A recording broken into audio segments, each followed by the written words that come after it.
Good morning everyone, this is Dipandita. Welcome to my waking up early challenge day 1. আমি বহুত দিনৰ পৰা সোনকালে উঠিম বুলি উঠিবই নোৱাৰোঁ বিছনাৰ পৰা।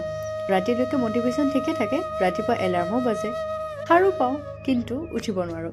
বাট আজি অলপ ষ্ট্ৰাগল কৰি উঠিমেই বুলি দুইজনীয়ে টোপনিয়াই উঠি ফটাফট বেডখন ঠিক ঠাক কৰি ওলালোঁ এন্ধাৰতে ৱাক কৰিবলৈ।